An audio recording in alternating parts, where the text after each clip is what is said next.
For author and photographer Jeff Ripple, the inspiration for his anthology of Florida nature writing lies in the deep recesses of one of Florida's most pristine and prehistoric landscapes, the Fakahatchee Strand. Located on the northern edge of the Florida Everglades, the Fakahatchee's thick tree canopy and tannin-covered swamp waters mimic the conditions of a tropical rainforest.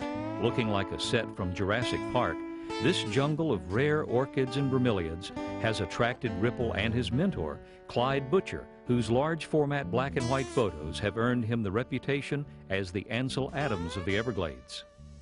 I consider Southwest Florida, in particular Fakahatchee Strand, to be my spiritual home. Anywhere in the world, including all the places I've been in Florida, this is it. When I'm here, I feel this sense of home.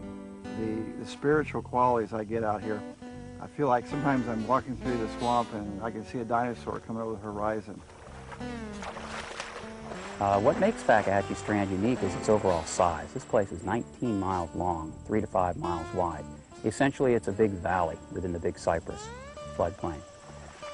It's not very deep, about 2 feet deep, and the sloughs 2.5 to 3 feet deep. But that water is the special ingredient that makes this place even unique in the United States.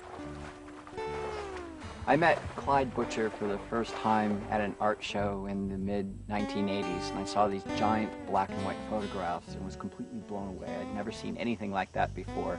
And that was really before I was, a serious photographer. When I first met Jeff, he was basically photographing for books and just doing his journalism.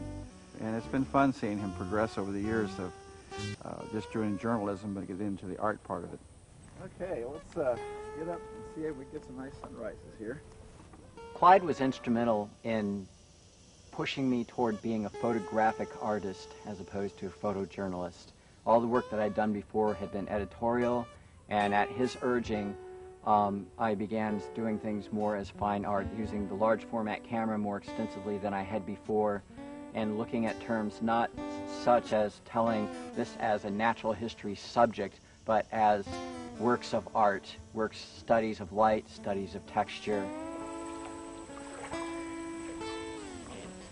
There are many challenges to photographing in the Fakahatchee Strand, and I think one of the biggest ones, obviously, is when you have a lot of water.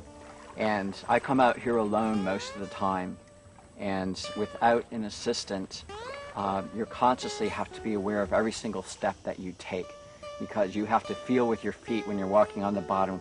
It's completely covered with water. The Everglades and the Fakahatchee Big Cypress Basin, it's difficult in large format because everything's moving, and also the light.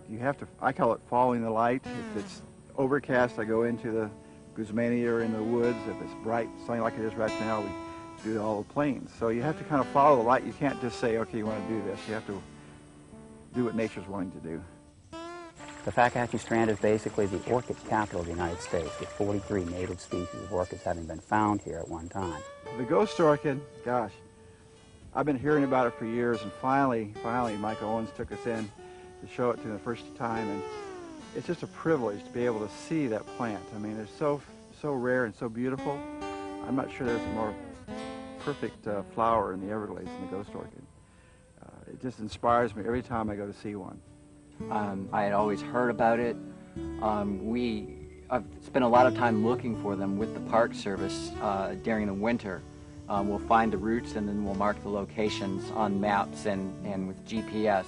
And then we come back during the summer and try to find the ones that are blooming. And when you see one in bloom for the first time, you're completely blown away, because the ghost orchid itself is really nothing but a mass of roots climbing up the side of a tree. And then all of a sudden you come upon one, and there's the massive roots, and all of a sudden there's this little flower, this fragile, delicate thing bobbing in the slightest breeze, and your breath is completely taken away. I've seen about 8 ghost orchids out here after about 8 years of exploring the Fakahatchee Strand. And of those 80, about 10 or 15 have bloomed. And of those that have bloomed, about 8 have produced a seed pod. And that's what the flower is all about, trying to attract a pollinator. It's called the giant sphinx moth with a 6-inch wingspan. Has a tongue about 6 inches long, which can reach down to the bottom of this nectar spur and get the nectar reward. In a lifetime of exploring this swamp, I hope to be able to find some new species, but even if we don't find new ones, we hope to be able to find more of the ones we know that are here and be able to collect data on them. We feel right now that it's all dependent upon hydrology. It's water levels as well as the cypress canopy themselves.